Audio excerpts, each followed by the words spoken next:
Bon alors, bonjour, bonsoir Philippe, tu es un habitué de la maison, on est content. Tu viens d'une part pour faire plaisir à quelques clients pour ta bande dessinée annuelle Chacun a son chat, mais tu viens surtout pour le lancement et le vernissage d'une exposition de dessins, d'estampes et de sérigraphies inédites, exposée jusqu'au 7 janvier chez Filigrane. Ça c'est moi qui parle. Quelle est ton actualité? Eh bien, c'est exactement tout ce que tu viens de dire, c'est-à-dire l'inauguration d'une exposition chez Filigrane, comme on avait fait l'année passée, qui a eu un énorme succès.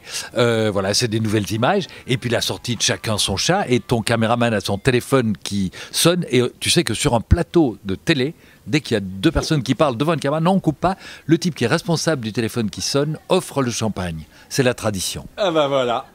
Alors Philippe, tu es bruxellois. As-tu un lieu de prédilection à Bruxelles?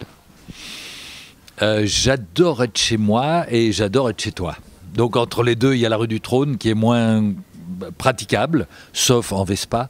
Oui, non, mais comme dans Bruxelles est une ville qui ne s'offre pas aux premiers venus et qu'il faut découvrir, apprivoiser. Bon, je te coupe parce que si t'es lancé, on n'arrête pas. Où aimes-tu aller en vacances? Je vais toujours. Le problème quand on achète une maison dans le sud, c'est qu'on ne va plus que là. Mais j'ai la chance que ce soit en Italie, et c'est sur la frontière de la Toscane et de l'Ombrie, et c'est là que je passe 2 mois à l'été, où je me ressource, où je ne dessine pas et où j'essaye d'être un peu normal. Esprit famille. Quelle est ta lecture du moment? Attends, est-ce que c'est celle-là maintenant? Oui, quelle est ta lecture du moment? Je viens de lire entièrement le livre noir de Lefred Touron, qui vient de sortir chez Fluide Glacial. C'est une lecture dense qui m'a pris entre 8 et 10 minutes. C'est un petit livre dont il y a une illustration par page, mais Lefred Touron est un pur génie. Il y a une image qui est frappante. Donc tout est noir, toujours. C'est des carrés noirs, un peu sur fond blanc. Et il y a un carré noir qu'il a intitulé Omar m'a éteindre. Merci Philippe. Hobby. Cuisine. Ton lieu préféré au monde?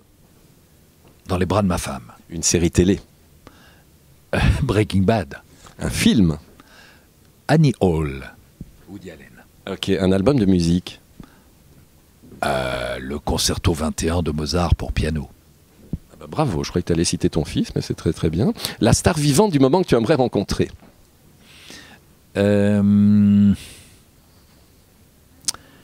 Non, je pense qu'il y a des morts. Tu me poses une question d'une telle façon. Non, mais j'ai pas envie de rencontrer des morts.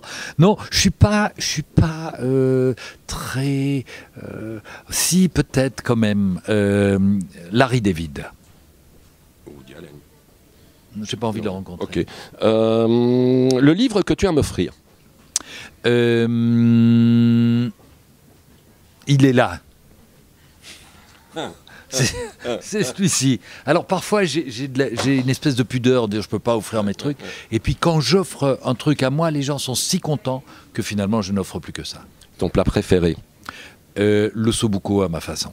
Ton premier souvenir de lecture?